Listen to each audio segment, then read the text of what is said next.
नमस्कार, आप देखना शुरू कर चुके हैं द लाइव इंडिया और मैं हूं मोहम्मद मुर्तज़ा। मधुबनी ज़िला के बिस्फी प्रखंड अंतर्गत ग्राम पंचायत राज जगबन पश्चिमी से नवनिर्वाचित मुखिया हैं राजेंद्र पासवान जी। आइए हम उनसे जानते हैं कि कैसे उनका सियासी सफ़र शुरू हुआ और किन किन बाधाओं को लांघकर, किन किन बाधाओं से उबर कर ये कामयाब हुए, या ये जगबन पश्चिमी की जनता और मतदाता इनको चुनी और क्यों चुनी, और ये किन मुद्दों के साथ चुनाव में उतरे थे, और अब जब इनको सत्ता और कुर्सी मिली है, कब्ज़े में आई है, तो क्या ईमानदारी बरकरार रहेगी या डावाडोल की स्थिति फिर से पैदा हो जाएगी। द लाइव इंडिया परिवार की ओर से बहुत बहुत शुभकामनाएं आपको। ठीक है सर, बोला जाए। ये जो जीत है आपको, ये जो जीत मिली है आपको, कामयाबी का सेहरा जगबन पश्चिमी के जो जनता आपको पहनाई है, आप ईमानदारी के साथ 5 वर्षों तक, आने वाले 5 वर्षों तक काम करेंगे? जी करेंगे, ज़रूर अच्छी तरह करेंगे। किन मुद्दों के साथ आप आए थे चुनाव में, और किन मुद्दों को सबसे ज़्यादा हाईलाइट किया आपने चुनाव के मैदान में? सबसे पहले तो मैं बिचौलिया घटाऊंगा और मैं विकास करूंगा, जो भी संभव हो पूरा कार्य करूंगा।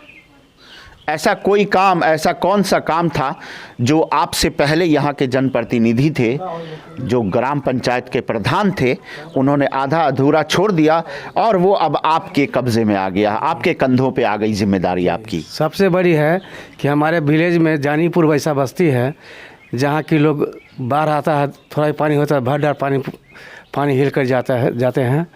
वह जगबन मुसहरी और बचाओ का घर है, वहाँ जो है वो 3 महीना पानी में डूबे रहता है। उसको मैं पहले दूर करूँगा। इसके बाद गांव का जो विकास होना चाहिए, मैं चाहूँ जितना जल्दी अच्छा से हो जाए। इंदिरा आवास और शौचालय की क्या स्थिति है आपके पंचायत में? हमारे ये इंदिरा आवास शौचालय जो है यह अनिवार्य हो गया है कि लोग नदी रोड के किनारे लैट्रिन करते हैं, ठीक तो नहीं है। जितना हो सके मैं करूँगा।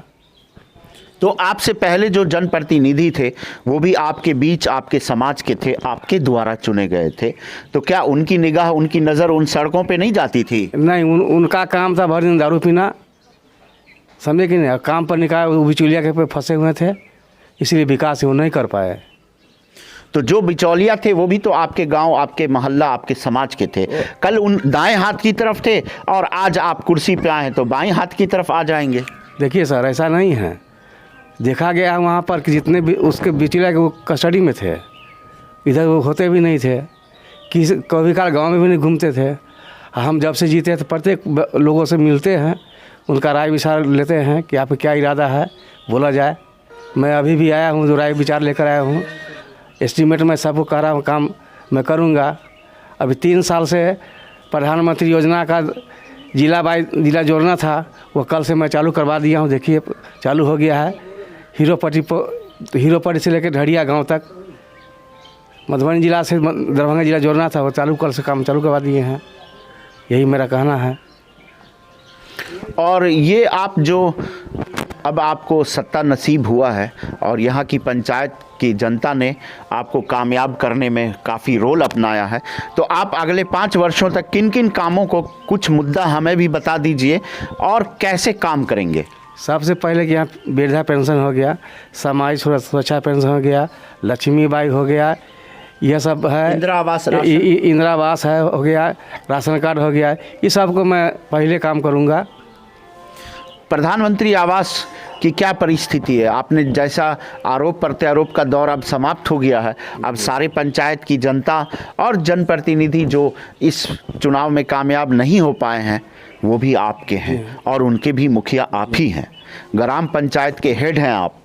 तो इंदिरा आवास की क्या स्थिति है आपके पंचायत में? हमारे यहाँ इंदिरा आवास की स्थिति है, किसी को जानकारी देते नहीं थे। यहाँ के रोजगार इंदिरा आवास जो सहायक थे ना, वो चुपचाप काम कर रहे थे। मैं इसको लाइट में लाऊंगा, लोग को समाज जानकारी दूंगा। यही कितना प्रतिशत लोगों को लाभ मिला है उस योजना का? इस योजना का लाभ लगभग 10% मात्र हुआ है और सब बचा हुआ है। यहाँ कोठे वाला की कोठा मिला है, धरती रात में कोई गरीब को फ़ायदा नहीं हुआ है। मैं उसको पक्का को पक्का मिला है जी। और कच्चा को जीरो कुछ नहीं। जीरो कुछ नहीं। दोषी कौन? दोषी यहाँ के मुखिया है। पब्लिक दोषी तो नहीं है, पर जानकारी ही नहीं होने दिया, चुपचाप काम होता था, यही है। उसका जो इंदिरावास सहायक था वो चुपचाप लेता था, दलाल के थोड़े काम होता था। इसको मैं दूर करूँगा। आप किस तरह से दूर करेंगे, क्योंकि सिस्टम वही, सरकार वही, सत्ता वही, चेहरा बदल गया। जी, इसका सिस्टम सर है कि लोगों को जागरूक करूँगा, उसको साथे ले जाऊँगा और उस सेवक को बुला के लाऊँगा, भाई देखो ऐसा गरीब है, इसको होना चाहिए ना, कमीशन मैं नहीं दूँगा। अब कुछ ना कुछ तो लेता ही है, ये तो ऑफिस का लाचारी है। यही है सर, अब क्या कहेंगे हम।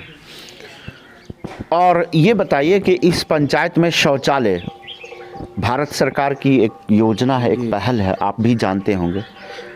खुले में शौच मुक्त भारत, 12,000 रुपया प्रोत्साहन की राशि। अब इस पर भी आप कुछ टिप्पणी बताइए। हाँ, इस पर टिप्पणी है सर। पब्लिक को मिलता है 10,000 रुपया और 2,000 ऑफिस के नाम से दलाल कमा लेता है, इसको मैं हटा दूंगा। यही बात है। और कहता है कि लेता है, ऑफिस लेता है, ऐसी बात नहीं, दलाल लेता है। आपको नहीं लगता है कि इस पंचायत में बहुत सारा काम ऐसा है जो बिल्कुल ज़ीरो है और ज़ीरो से आपको फिर से उठाना होगा? इसमें काफ़ी बाधाएं आएंगी, सामना करना पड़ेगा आपको। जरूर सामना करूंगा मैं। कैसी बाधाएं, कैसी परिस्थिति उत्पन्न होगी? उत्पन्न यही होगा कि लोग सूचना अधिकार लगाएगा, सूचना अधिकार जो सही काम होगा वही हम करूँगा, और क्या कहें सर। अच्छा, मतलब आरटीआई से प्रहार होगा आप पे, और आप इसके लिए तैयार हैं? तैयार है, हम तैयार है। गलत सुरक्षा कवच आपने पहन रखा है? जी, पहले से हम सोच रहा हूँ कि काम लोग को दिखाऊंगा काम करके। और हमारे पास तो लड़का उड़का है नहीं, मैं जो काम करूँ पब्लिक के लिए मैं सेवा करूँगा। अब पहले से भी मैं सेवा करते आया हूँ। हम चाहता हूँ कि जितना अच्छा हो, अच्छे से अच्छा काम हो, यही विकास मेरा मुद्दा है। चुनाव में आप क्यों आए और किस तरह आए, और ये सियासत आपका मतलब आप कैसे चुने? सियासत ने आपको चुना जी, या आप सियासत को चुने? चुने वो लोग चुने, हम कैसे चुनेंगे? पब्लिक हमारे चुने हैं सियासत में।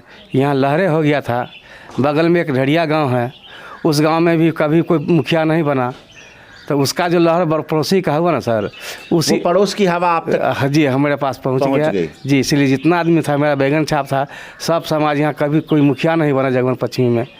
आज पहला मुखिया हम है यहाँ पर, निर्वाचित मुखिया पहले बार हुए हैं। अच्छा, यहाँ से कोई भी कभी नहीं हुआ यहाँ से मुखिया, इस जगमन पश्चिमी से, इस गांव से, जिस गांव से कभी नहीं हुआ। जब से देश आज़ाद हुआ तब से इस गांव में कोई मुखिया नहीं बना। ये जगबन पश्चिमी पंचायत का ये कौन सा गांव है? जगबन गांव। जगबन गांव है, और जगबन गांव से ये पहली बार निर्वाचित इलेक्टेड पंचायत प्रधान बने हैं। ये राजेंद्र पासवान जी का कथन है जी। इससे पहले क्या वजह थी? यहाँ लोग भी हैं, जनता भी है, मतदाता भी है, एक ही पंचायत में आता आपका गांव, तो क्या था, क्या मसला था? मसला था कि लोग कहता था कि खच्चर है, बदमाश है, इसको नहीं दो वोट, और टोला टाइपरी के लोग जी जाते थे। अब लोग शरीफ हो गए इस गांव के। इस गांव के लोग सोचे हैं, विचार लिए हैं कि भाई लड़का ठीक हो गया, मैं 5 साल बहुत अच्छे से काम किया हूँ, लोग को जाति आवासी होना, घर से ले जाना, घर पहुंचा देना, लोग को अच्छा लगा। EWS बनता था, वो भी मैं पब्लिक को कहा कि 10% छूट है, इसलिए आप लोग फॉरवर्ड कास्ट को नियम ऐसा है, तो मैं उसका काम करते रहा, लोग को प्रचार किए, घर तक मैं पहुंचाने का काम किया हूँ। यही और वो आम सभा तो यहाँ अभी कहीं हुए नहीं किया। कागज सभा आपकी यहाँ सत्ता में होगा? हमारे सत्ता में जरूर होगा, पारदर्शिता के एकदम पारदर्शिता के साथ होगा। ये आप वादा कर रहे हैं कि दावा कर? नहीं, ये मैं वादा करता हूँ। किससे? प्रशासन, जनता? जनता इसका मालिक है, जनता ही करेगा, कि हम क्या करेंगे। और अब आखिरी में चलते चलते इस जीत का श्रेय, इस कामयाबी का, एक इतिहास में आपका नाम दर्ज हो गया कि जगबन गांव से पहले निर्वाचित मुखिया की जब सूची तैयार होगी तो उसमें सबसे नंबर 1 पे आपका नाम आएगा। आप रहें या ना रहें, इतिहास में आपका नाम दर्ज हो गया। तो इतनी बड़ी कामयाबी और इतनी खूबसूरत और इतनी सुंदर कामयाबी के लिए का श्रेय आप किसको देना चाहेंगे? मैं यहाँ के जनता को दे रहा हूँ श्रेय। जी और क्या करें सर। हमारे चैनल के माध्यम से आप आखिरी में अपने वोटर से, आप अपने मतदाता से, आप अपने पंचायत के लोगों से क्या मैसेज बांटना चाहेंगे? मैं धन्यवाद देता हूँ इस मतदाता मालिक को कि इन्होंने मुझे चुना और अच्छे से चुने। मैं 1100 पोल से मैं जीता हूँ और हम क्या कहें सर, इससे बढ़िया तो कुछ नहीं होना चाहिए। जो पब्लिक मुझे चुना है तो उतना मैं वादा करता हूँ कि मैं पूरा कर दूँगा। बहुत बहुत धन्यवाद आपका।